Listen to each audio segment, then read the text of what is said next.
Hello, everyone. Welcome to the show. Welcome to the beginning of the last days. Let's go through it together. My name's Laura-Lynn Thompson, and one of the things I love most about my life is getting to be right here with you every single weekday as we go through all of the amazing things. And let me tell you what I'd like to read to you from my dad's Bible. You know that his Bible was so precious to him, and I opened it up today to Isaiah 13. And he has a couple of things really, really highlighted and notations in the side.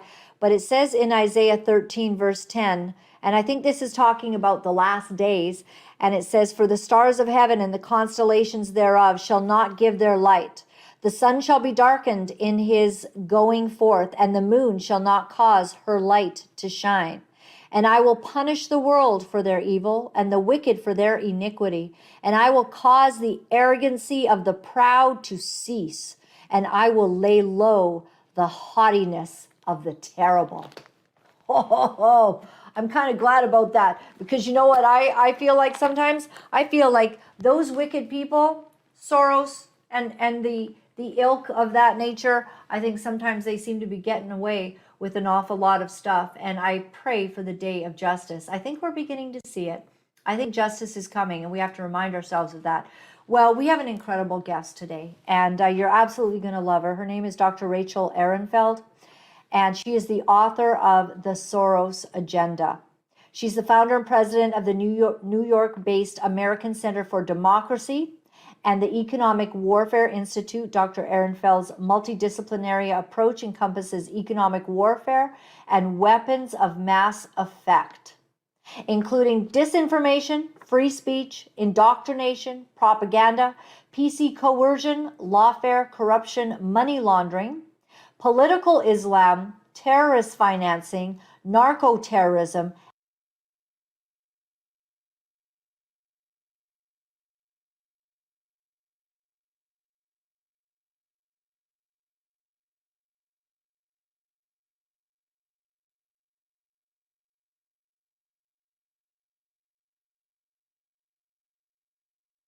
and the links between global criminal and radical networks and jihad terrorist groups.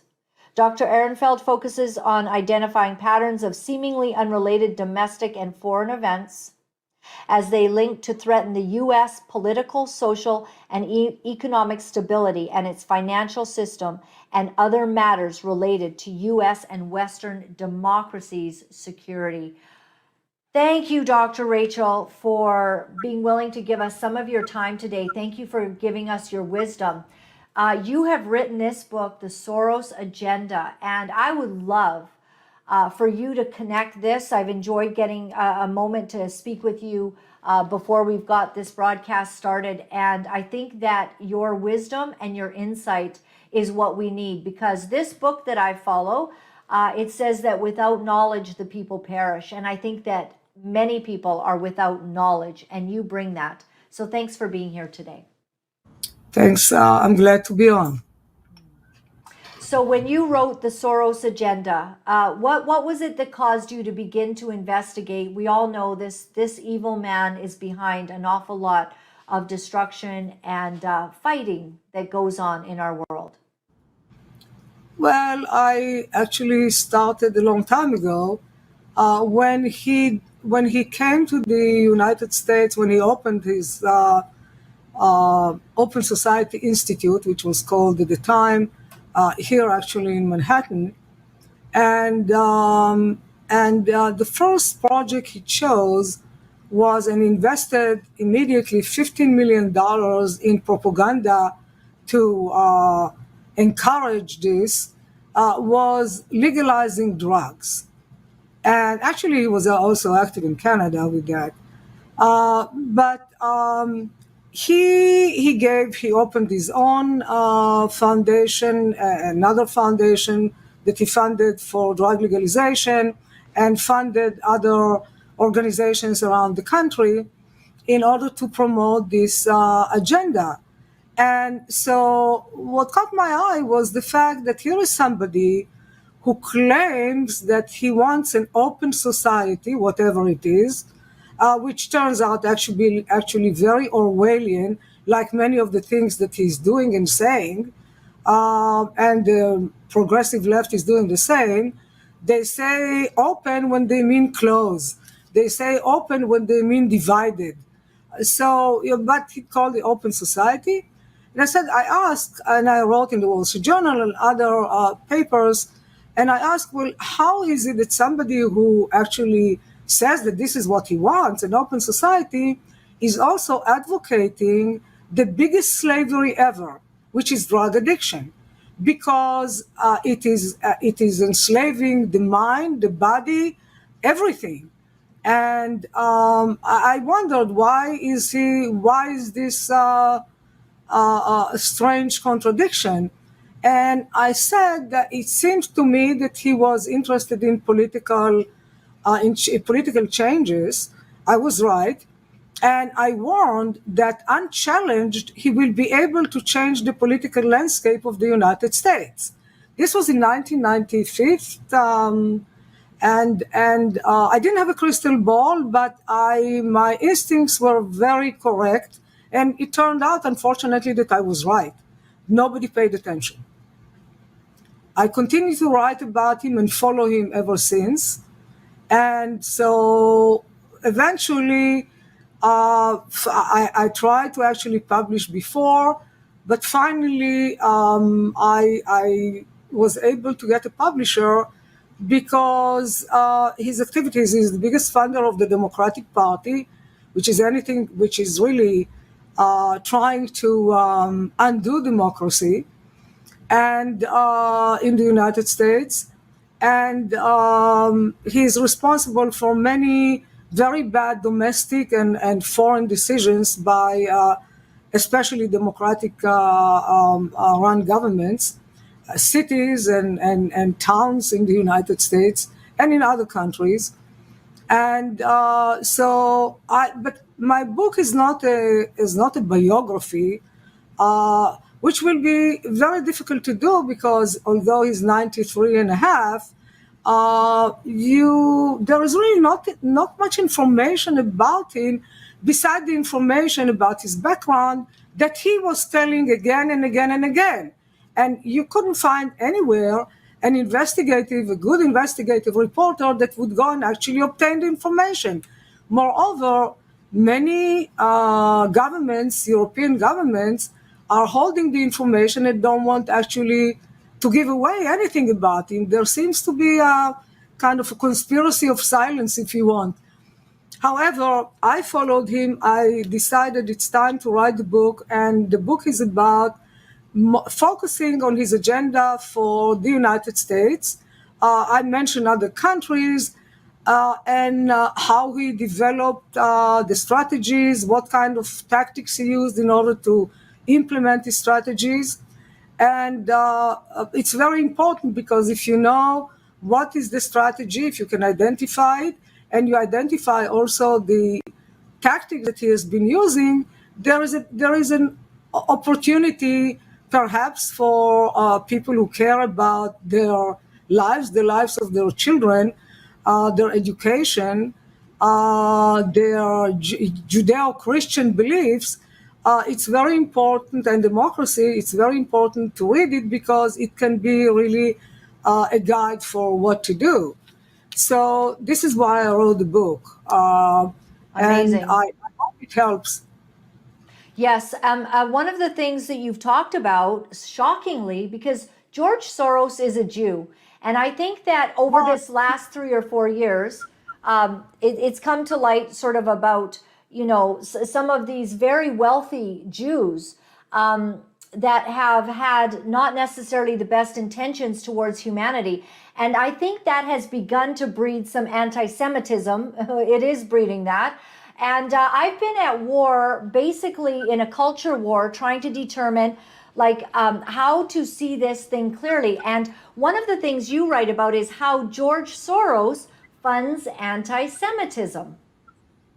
Well, George Soros encourages anti-Semitism too, and has been funding Hamas related and Palestinian terrorist related organizations under the guise of funding human rights organizations, which is most NGOs are claiming to be. And they are doing everything but looking for and after human rights. But Soros was born Jewish, and he declared himself agnostic, and he is not an observant Jew. He's really not Jewish in his behavior. I'm sorry. And he has been actually he doesn't agree with the existence of the Jewish state of Israel, because he doesn't think that the Jews actually sounds like the Palestinians. The Jews do not deserve a country. They should be all over. I mean, it is truly, and he, of course, a big supporter of a Palestinian state, and the Palestinians, like Hamas, have one map of the region, and that map is actually showing the state of Palestine, which is an artificial creation as well, from the river to the sea, from the Jordan River to the Mediterranean Sea, and there is no Israel. So no, he supports the state of Israel, but not the Jewish state of Israel. And right, and you write about that. He actually says that in his 1995 book, correct? Yeah. 1995 book, Soros on Soros. He says that the Hungarian-American financier declared that Zionism doesn't appeal to him because it's the founding of a nation, Israel, where the Jews are in the majority. And that seems to be a problem for him. Okay. Yeah.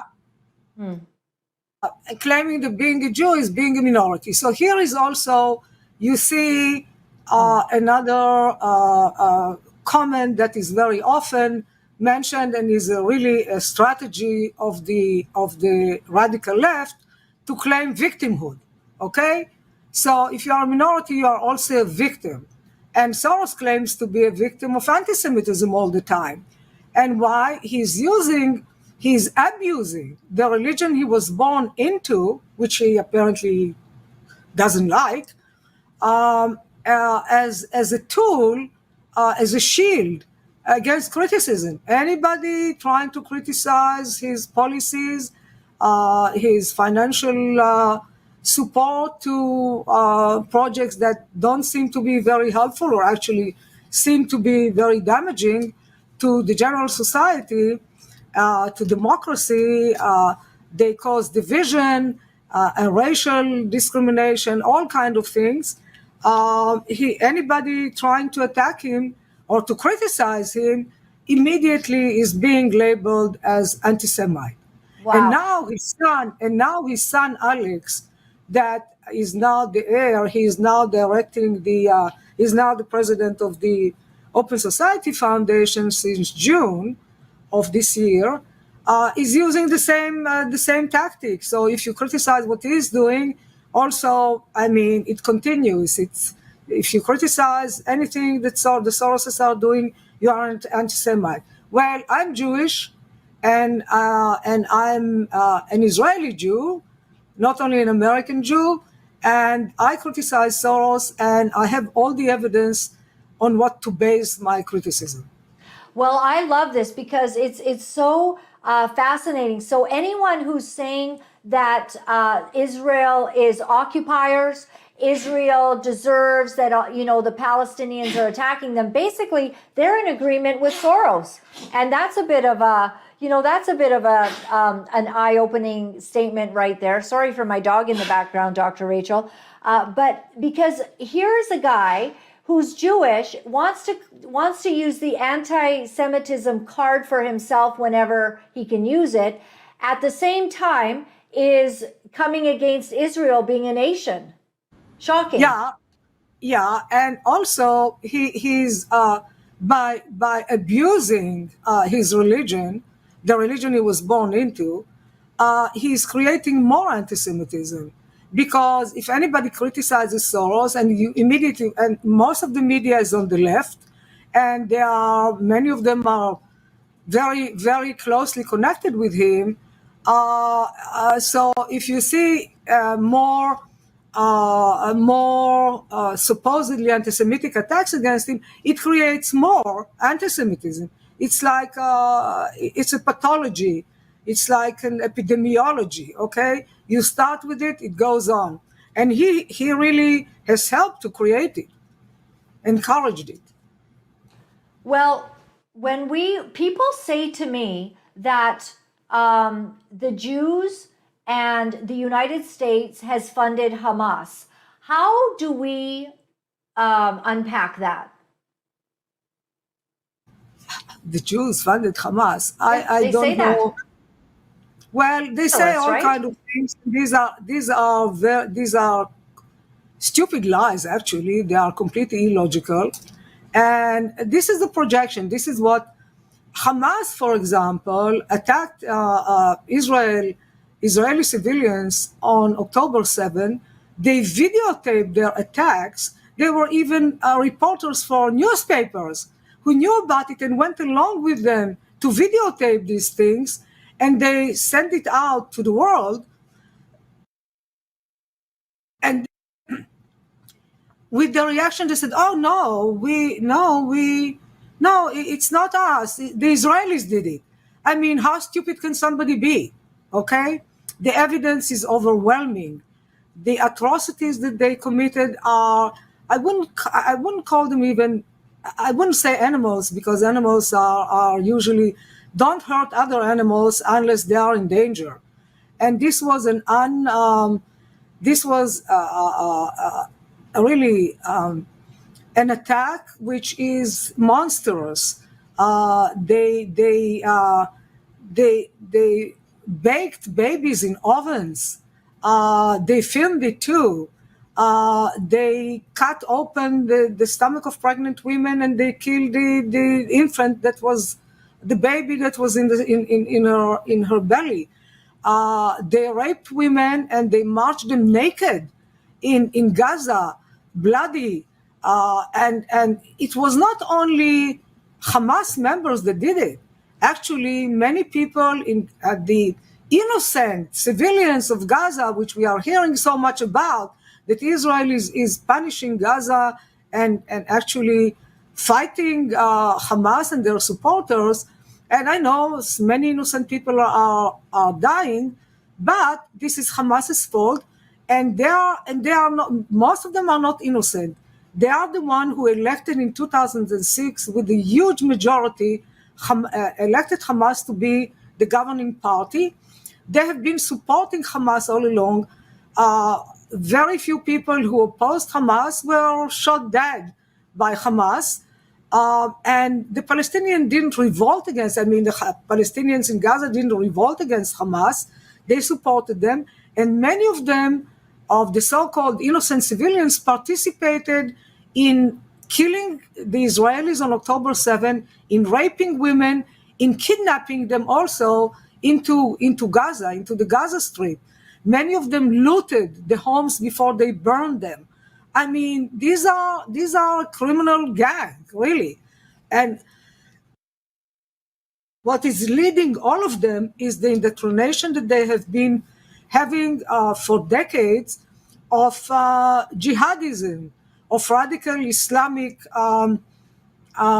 propaganda that actually educates them with their mother's milk when they are born, to that it is important to kill Jews, to rape them, to burn their homes, the many more Jews you kill, and then afterwards infidels, you will get actually financial rewards. And if you die because you are being caught, and if you die in what you are trying to do, you are a martyr, and then your family will actually get financial support, and you will be glorified by the society. I mean, this is all a huge, really, all the people there have been, and not only there, also in the West Bank, in Judea and Samaria, under the leadership of Arafat first, and now under the new PA. which the Biden administration now wants to bring to Gaza, God help us, they are also using the same books, which are also supplied to them, which teach them the same thing. And they have television programs, they have newspapers. Everything is dedicated to how to kill the Jews, okay? And how to kill all infidels. Anybody who does not adhere to their version of Islam. This is crazy. And these people have been participating also. For example, they participated in the 2010-2011 takeover of Egypt by the Muslim Brotherhood. They went in, they helped the Muslim Brotherhood. They killed many Egyptians. They killed many Egyptian policemen and military that they found when they invaded. Actually, they went from the Palestinian territories from Gaza into Egypt. These are bad people. I want to ask you, Dr. Rachel, about some of these things that people are saying, that basically Israel is culpable in these deaths that took place on October 7th. It really is an astounding attack against Israel like I have never seen. And I also want you to comment on some of these horrendous things that have been said by the professors or the presidents of these universities like Harvard and the others that have not been able to respond correctly to questions asked about denouncing these terrorist comments from people that are on their campus. It is a very strange phenomena of the radical left, because all these are radical left, the progressive left, and they, for some odd reason, or not odd reason, this goes back many decades of Marxist indoctrination, they have been working and supporting, like Soros have been directly and indirectly supporting both the left and both organizations that support Hamas and other Palestinian terrorist organizations. And they, for example, you see in demonstrations I can only tell you in the United States, from what I saw, they carry signs of gays for Gaza, transgenders for Gaza. Well, I suggest to send them all to Gaza, anywhere where Hamas is, or radical Muslims, jihadists like Hamas. They will be killed instantaneously. This is what the Quran is telling them to do, and they will do exactly that. And they have been killing them. They take them and they throw them off from high floors of buildings. They don't tolerate this. So the stupidity of the left, okay, because what? They claim they are lying about Israel occupation. Israel left Gaza in 2005. Instead of investing money that they have been collecting and getting from the United States, from international organizations, from the UN, from Qatar, from other countries, instead of investing it in building up infrastructure, sewage, water purification, affording businesses to people in Gaza, they built tunnels under the city where they hid themselves. And when they produced a lot of weapons, and not a lot of weapons that they got from Iran, actually, and to be able to attack Israel and to shoot Israel and to kill Israelis. That's what they have been doing, instead of giving it to the people and supporting the people that have elected them. And the people, despite of that, the people in Gaza continue to support them, because, again, the ideology is, the jihadist ideology is, okay, we are here to become martyrs, to kill as many Jews and infidels that we can. Okay? So the Jews are now, next will be all these leftists that are supporting them, they are being considered by the jihadists as useful idiots, which they are. So this is very important. I suggest that everybody goes and look up, and I can send you a link to videotape that Hamas had actually taken of the horrendous atrocities that they committed in order to understand and to witness what these horrible monsters have done. Because you will be next, okay? And when you allow a lot of illegal migrants to come in, you don't vet them, you don't know who they are, you have millions of them, well, eventually they get together and they can commit something like that wherever you are too. 100%. What have you made of the streets of the United States of America and in Canada as well? Useful idiots is what I would call them. And, these queers for Palestine and all of these things, they are advocating a group. We just showed a video. I don't know if you have it handy there, JT, but of this group of pro-Palestinian, riot, marchers, and they went into a mall where kids were going to Santa Claus. They scared the kids. They were making very loud noise and they were yelling, think of how our kids feel. If you're scared, think of how the Palestinians feel. And they really put terror and fear into all the families there because they seem to be really driven to violent and very, in your face sort of confrontations. And this is now here in our country. It's not far away in Palestine. This is now here. Then they yelled, Jesus was Palestinian. That's what they yelled throughout the whole place. Jesus was Jewish. Jesus was in Jerusalem. I mean, he was an Israeli. He was not a Palestinian, and claiming that, and everybody who actually knows Christianity knows that this is a lie. So I suggest that, and I appreciate your actually looking into this and really showing what kind of lies are these. And there is a lot of literature, and there is a lot of information on the website, acdemocracy.org, and look at political Islam,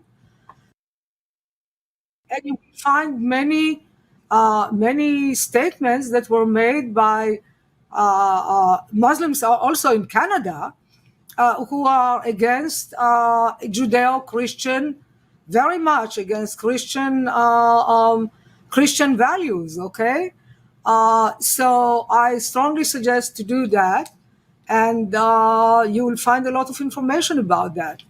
It's important to know because they will try to disrupt Christmas for everybody. Absolutely.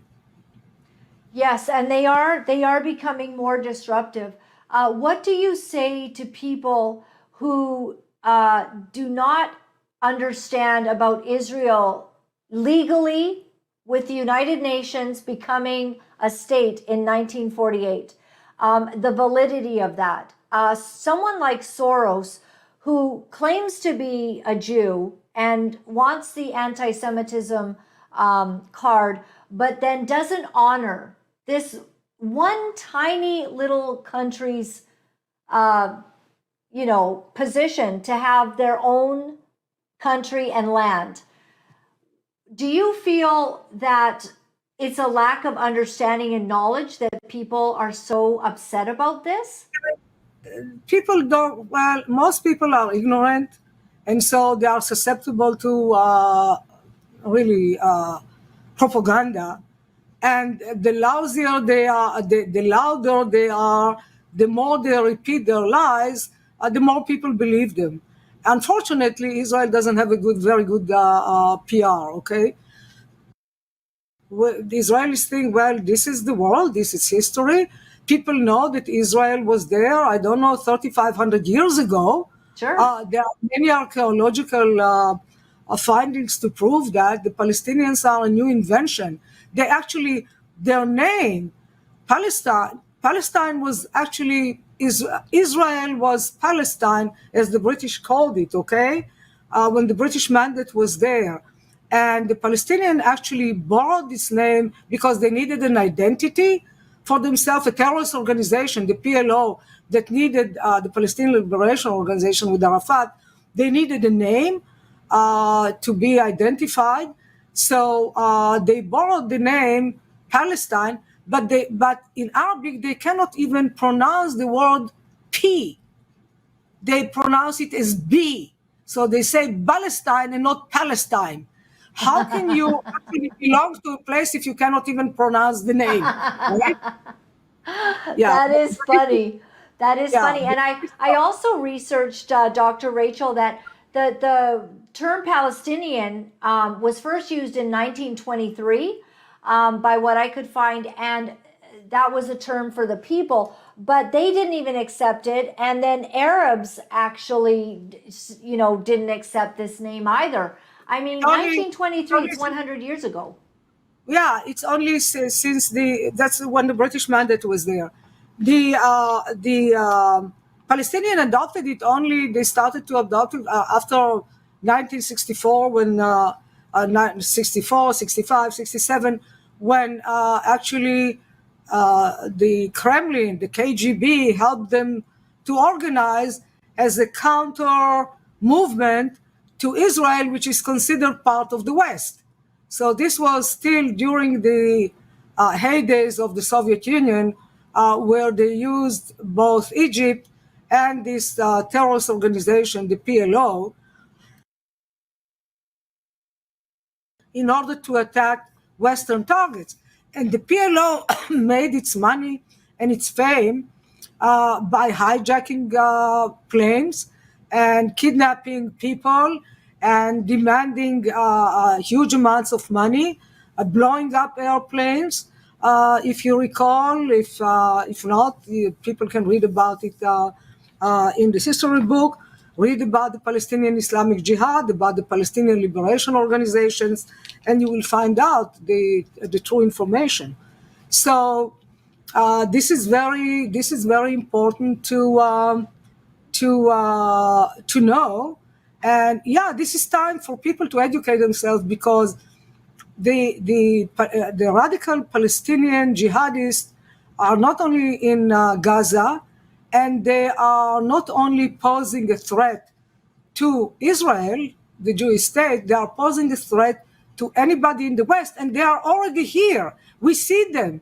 We see their demonstrations. They are disrupting everything, and they are not afraid. Unfortunately, they have a lot of power because some Arab countries like Qatar is helping them with a lot of funding, and so are other so-called progressive left that are supporting them. So it's time to get educated and really know the truth. And Yes.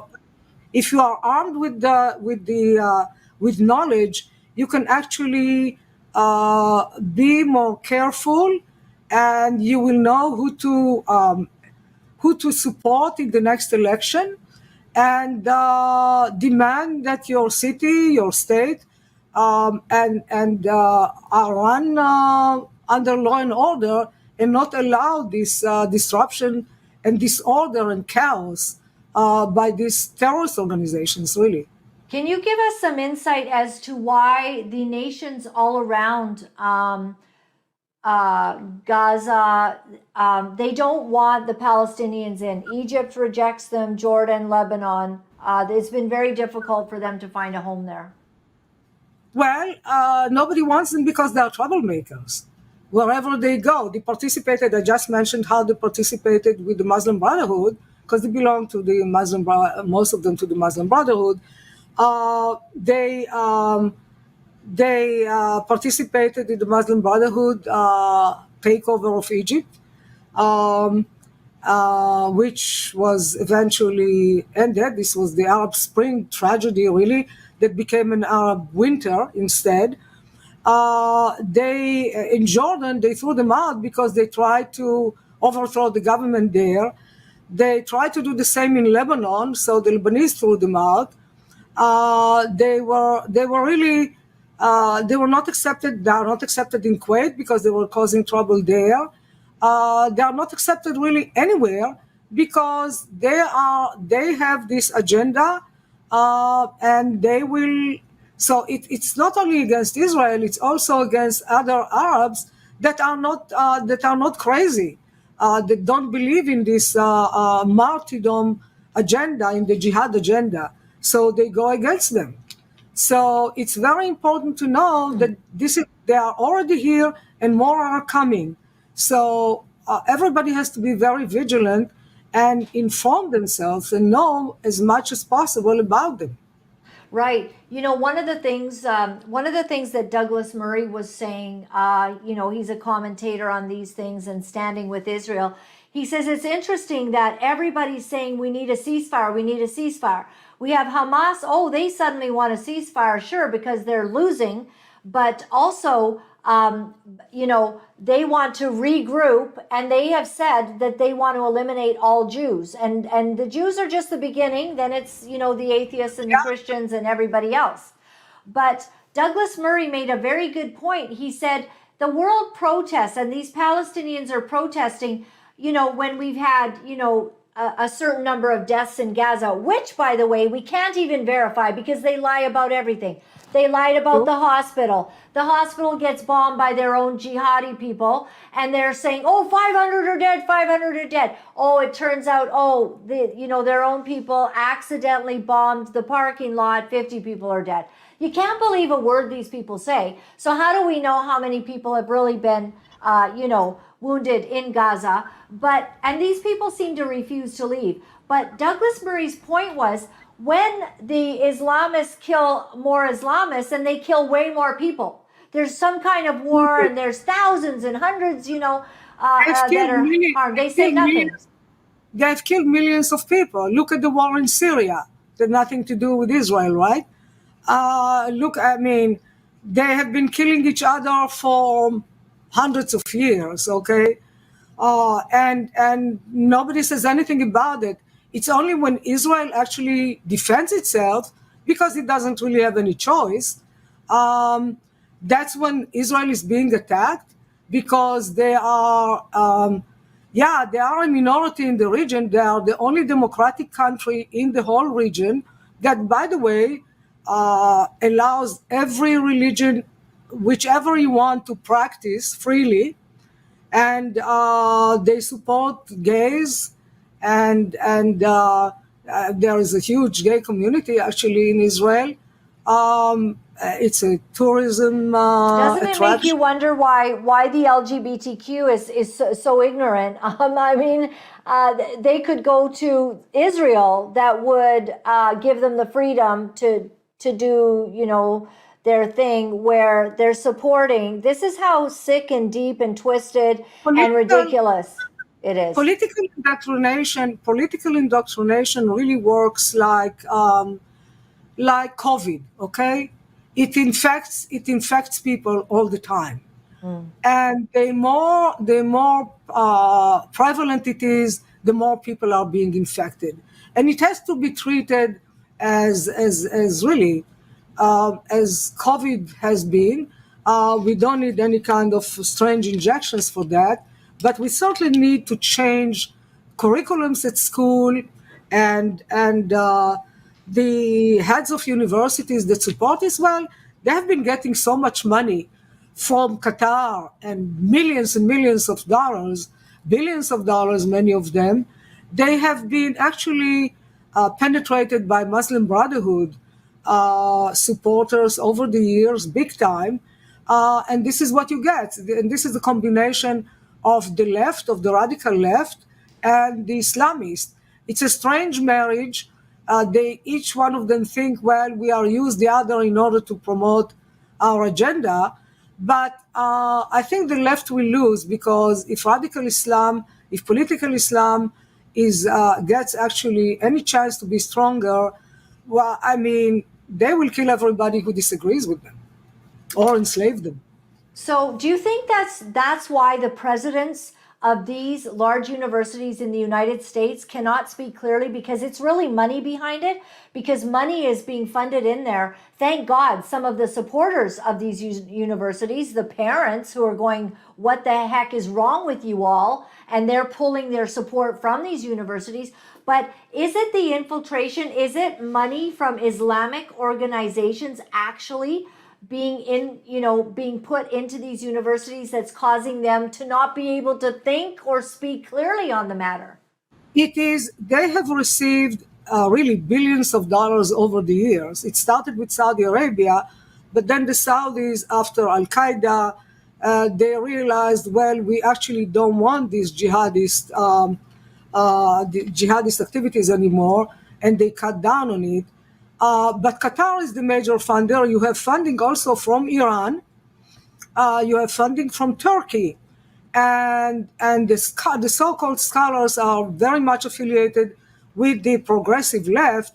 And this is how they find their ways into, after all, the Palestinian Liberation Organization, the PLO, was created by the KGB.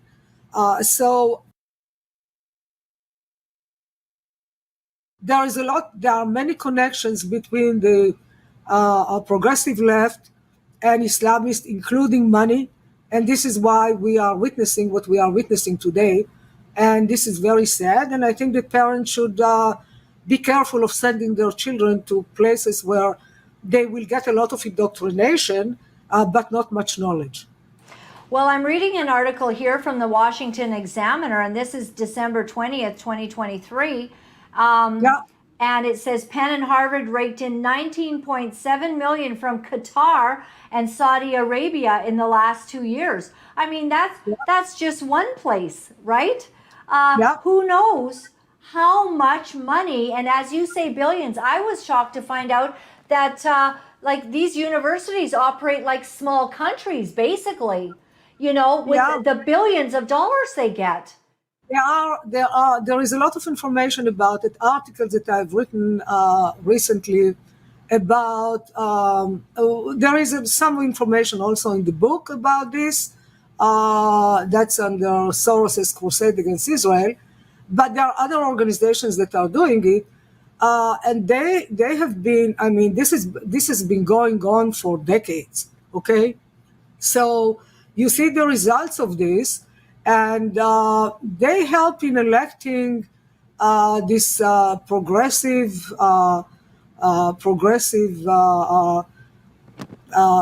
presidents, like in Harvard, at MIT, or at Penn, or many others. And I actually have written about the enablers of Hamas. There is an article on the website, acdemocracy.org. People can read it, and there are many, about which countries have been funding which universities, what are the connections. Of course, it's not the final list. There are many others, but the big ones are mentioned there, and people should pay attention to this. And this is why, because their money comes from these countries, they will continue to support whatever Qatar wants to support. And Qatar is pretending to be a mediator, an objective. It's anything but. It is a major hub of the Muslim Brotherhood, and they are using Al Jazeera and AJ Plus also, which has millions and millions of viewers all over the world, in order to brainwash people and provide them with false information all the time. Right. I want to ask you about something that I also hear. People who are against the Jews, they like to talk about this security breach and how Israel had to have known, and that, you know, that they had received intel. And I have heard Netanyahu say that we're at war and there will be, you know, a complete investigation into what happened. If I could just go to this one, I think this will pop up, JT, but how Hamas breached Israel's iron wall. Is there anything that you can add to this? I do know, I did hear that, first of all, they shot out the cameras, radar sensors, and there was razor wire there, but they shot out some of the sensories that would have, you know, brought an early warning sign, and so they were kind of blind and left wondering. But I cannot see and I cannot believe that that Israel just allowed this horrendous attack. I believe that there must have been failures. Yeah, what Israel, do you Israel, see? Israel did not allow it, for crying out loud. There was a huge intelligence failure, and this is unfortunate. And this was done also with the help of Iran. And Iran has very sophisticated, all kind of technologies that help to defeat it. And you saw the big. Actually, they cut through they cut through this supposed The excellent wire? wall and the wire, and they just came with jeeps and cars and whatever they had and motorcycles, and just attacked the Israelis, and gliders also. There was this caught Israel in a huge surprise. Unfortunately, this is not the first time that the Israeli excellent intelligence failed, but this is the biggest failure they ever had, and I don't think this will happen again, because there will be a very thorough investigation of why this could have happened. Unfortunately, it did, and now Israel is dealing with it, and they have to eliminate Hamas in Gaza and actually do something in order to the jihadi, the Islamize the Palestinians. It's very important to do. It's like when after the United States and its allies defeated Germany and Japan, they had a very thorough denazification program in Germany. They changed the books that people learned at school. They changed books in libraries. They changed. They of course changed all the leadership, and there was a very thorough denazification program to make sure that Nazism is eliminated. They did a pretty good job of it. Unfortunately, it didn't go away completely. It's hard to kill an ideology. But Germany rebuilt, the US helped to rebuild Germany, and it's a very prosperous place today. And they did the same with Japan. And and Japan is a Western ally and doesn't want to take over, or like Germany, they don't want to take over their neighbors anymore. And they are very prosperous and very Western oriented with a democracy. So this is what has to be done also with the Palestinians. I appreciate you explaining all of that. Do you think that there is any possibility of a two-state solution now? No, You give Palestine any, no, the no. Palestinians any, they take an inch, you give, Well, they take no, them out. there is no such a thing actually, as we just discussed. Palestinians, they borrow this name, they try to borrow their identity. These are terrorist organizations that decided, okay, let's kill. We believe in jihad, we believe in martyrdom. Let's kill the Jews. So the Jews first, the Christians and the others later, and they have to be actually eliminated. They have to be destroyed. This is the most important thing to do, and they actually their incitement in the West should be also controlled, because you cannot live in a democracy. You have to be able to live freely in a democracy in order to protect it. You cannot be subjugated to this evil propaganda. Absolutely not. And it is propaganda. And I thank you for clearing up some of these things that they are saying. I really appreciate that, because this is the people that I hear from are very upset that I would support Israel. They've got all kinds of nonsense. Israel, is paying for Hamas to attack them to create world. But what it sounds like is Soros, who uses the anti-Semitism card, is the one who funds terrorism and then denies Israel its sovereignty. And so these people are the problem. Well, people like Soros, he funded organizations that are supporting Hamas and PIJ and PFLP. These are designated Palestinian, US designated terrorist organizations. And funded it directly and indirectly. It's not the only one, unfortunately. European countries have been funding them too.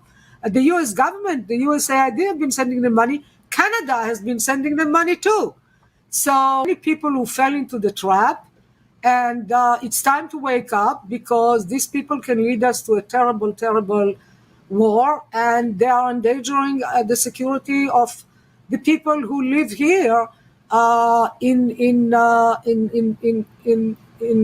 America, in Canada, in the United States. My final question to you, Dr. Rachel, is if there was a ceasefire, what would happen to Israel? Well, this will only let Hamas, as you said, regroup. And by the way, Israel offered today to have another short pause in the fighting, so that Hamas, to give more humanitarian aid to the people of the Gaza Strip in return for 40 hostages, and Hamas turned them down.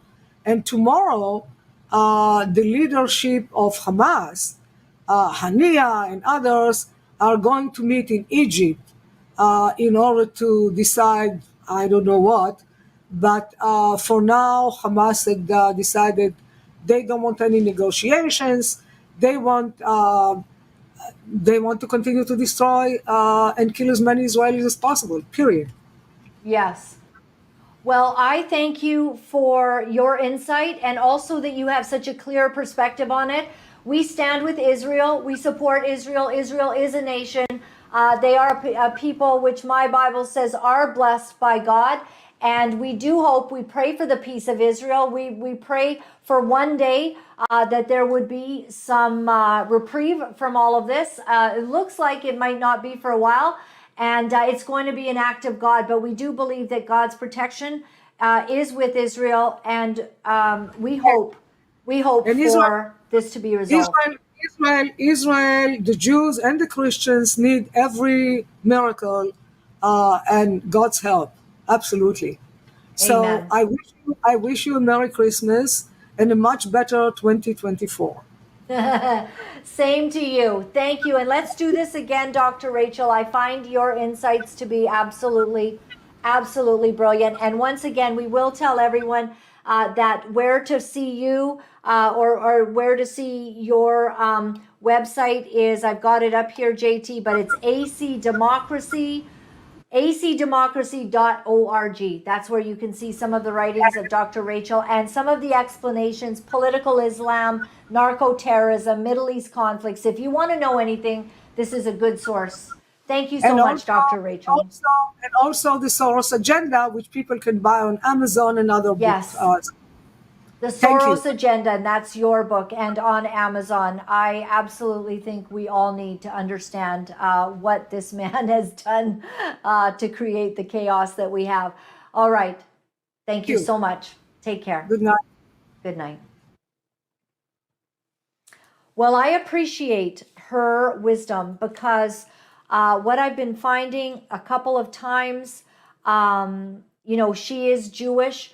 And even when I've spoken to Jews, they don't seem to have clarity on what's really happening. And that's been a shock to me in seeing this. But we are all wading through this difficulty. And I say with all humility that I am on a learning curve as well, to learn about how this has happened, how such terror is fueled. And I really have come to a conclusion by monitoring what is said by, let's take, Prime Minister Netanyahu. He does not call for the destruction and decimation of any people group. He calls for the destruction of terrorists. Israel is always working to protect the innocents when they cannot, because as Dr. Rachel Ehrenfeld pointed out very well, these people in Gaza are not necessarily innocent. They voted in Hamas.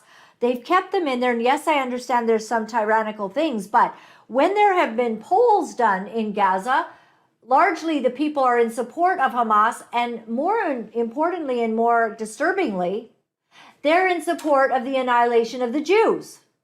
The Jews who gave them Gaza, who even removed their burial grounds from Gaza in 2005. They turned around upon getting this beautiful gift of Gaza. And if you look at Gaza, it's right along the seashore there. They could have all kinds of tourist things going on and be a really resourceful place. But instead of taking any funds that they get and making a better land and a better world, no, they build tunnels. They build tunnels under hospitals. They build tunnels under schools.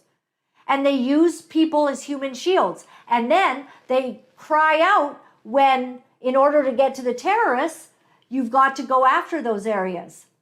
I have no clue how these bad parents in Gaza are there with children and continue to be there. There's one dirty little secret, and that dirty little secret is they believe that their child will get a martyr's reward. And they will get a martyr's reward if they are killed by defending or fighting for the cause. You know, when you get given kids from God, it's for your responsibility for their protection and to raise them up to be beautiful people that don't kill and don't hate. The Palestinians' way of life is teaching hatred from the moment they're born. And so this is where we are. We're at this place. I appreciate you being with me today, and I appreciate those that are standing with us so very, very intensely at this time. So my website is Laura-Lynn.tv. Thank you very much for supporting us, for standing with us. We do not have anybody, no big organizations are funding us, and I'm not paid by the Jews, as one crazy person tried to infer, who's in the, the freedom movement, basically, is an anti-Semite, I guess. Pardon me? I wish you were. Right? Yeah. My husband said, I wish we were being paid by the Jews. Maybe we wouldn't be sitting here going, hey, can you help us to do this? Like, it'd be great. Is there any Jews out there that would like to help and support us? Because we back you. Yes, we do. But we do not have that, although we're not close to it. We do this on faith. We know that the Lord asks us to be faithful and to speak his words and his truth in as much as we are able and in as much as we can. So what we do ask of you is if you're able to help us, if you can, please do. And it's a tough time. It's Christmas and it's hard for everyone to have extra finances. So we totally understand that. Don't worry. We know God's going to take care of us. We thank you to those who have been giving. We know that many of you donate anonymously. Some of you are monthly supporters. Some of you just give a one-time gift. And for all of that, we are so, so very grateful. So you have no idea how much it means to us. We pray for you. We speak your names. We're like, wow. I will often get, look down the list of donations and just out loud say thank you to you're faceless people to me, because I don't know most of you. I don't know you. And it means so much when you just take the time to donate. And another easy way is e-transfer. We're all getting used to the world these days, and we just e-transfer someone some funds. Well, you can do that here to Laura-Lynn Live at protonmail.com. And if you could put that up there, JT. And also we have snail mail. We have box 48184, and that's in New Westminster. And V3M 0A7, send us a letter if you'd like to do, if you prefer checks. A lot of people still like those checks. If you want to do that, go ahead and help us that way. In any way that you can, if you're able, we appreciate it. It absolutely means the world to us, and we appreciate you. So I've got my Breathe t-shirt on today. Breathe, because I heard that breathing is maybe bad for the environment and stuff. And so that concerned me, and I found myself breathing less. I don't want to harm the environment, so I wasn't breathing as much. So when I saw this t-shirt, I thought, yeah, I should wear that just to remind myself, I think I should keep breathing. I actually think I should breathe more, just to go against the propaganda that they try to share on us. I was thinking about Psalms 91 a little bit earlier today, and I sure appreciate that God has told us that He's going to take care of us. I'm not sure if you make Psalms 91, a regular and important part of what you should be covering yourself with, because these are trying times, and when we get information that is sad and alarming, like Soros, the big depopulator, and the Jewish dude who somehow calls out that, oh, people persecute me because I'm a Jew. He likes to be use the anti-Semitic card and then doesn't support Israel in their stand for their nation and their land. Unbelievable. So here's what Psalms 91 verse 11 says: for He will command His angels concerning you to guard you in all your ways. They will lift you up in their hands so that you will not strike your foot against a stone. Have you ever been walking down a road or something? I'm a little bit clumsy. I don't know if you know that, but I am. And I just, sometimes I just, trip over something. But so often I'm just okay. It's like a bloop, bloop, bloop, bloop. Oh, but you know what? I don't fall. And I sometimes think that I give my angels a real run for their money because I'm problematic. I hit stuff over. I spill coffee. Oh, people don't even like giving me a full cup of coffee at their homes because I might spill it on the carpet. I had one friend, she was always giving me basically a travel mug when I visit with her. So it says, you will tread on the lion and the cobra. You will trample the great lion and the serpent. Because He loves me, says the Lord, I will rescue him. Do you hear that? This is God speaking. This is the Lord speaking. And He says, because he or she loves me, I will rescue him. I will protect him, for he acknowledges my name. I want to be that person that God says, because you love me, I'm going to protect you, Laura-Lynn. Because you love me, I'm going to watch over you. I'm going to rescue you from your silly ways. Why? Because you love me. You love the Lord. So God rescues you. It says, He will call on me and I will answer him. I will be with him in trouble. This is God again speaking. He's saying, when you call on me, because you're in trouble, and sometimes we're in trouble for different reasons. So sometimes we're in trouble because somebody's getting us in trouble or bad things are just happening. It's an act of God. Sometimes we're in trouble because of ourselves. But God says, if you call on me, because you love me, because I know you, because you're paying attention to me, your God. See how I just dropped that? So clumsy. I will answer you. I will be with you in trouble. I will deliver him and honor him. I'm going to say her for me. Make it personal. I will deliver her and I'm going to honor her with long life. Amen, Lord. I ask for this all the time. Long life. I will satisfy her and show her my salvation. Amen. Psalms 91. Check it out. Take care. Have a great day.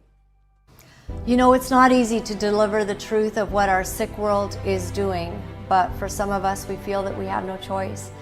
Because if we are silent about these abominable things, then we are letting evil go unchecked, and we cannot do that. For those of you wonderful people who are writing me and are sharing your encouragement, I am deeply grateful. Thank you for all the letters that you've been sending.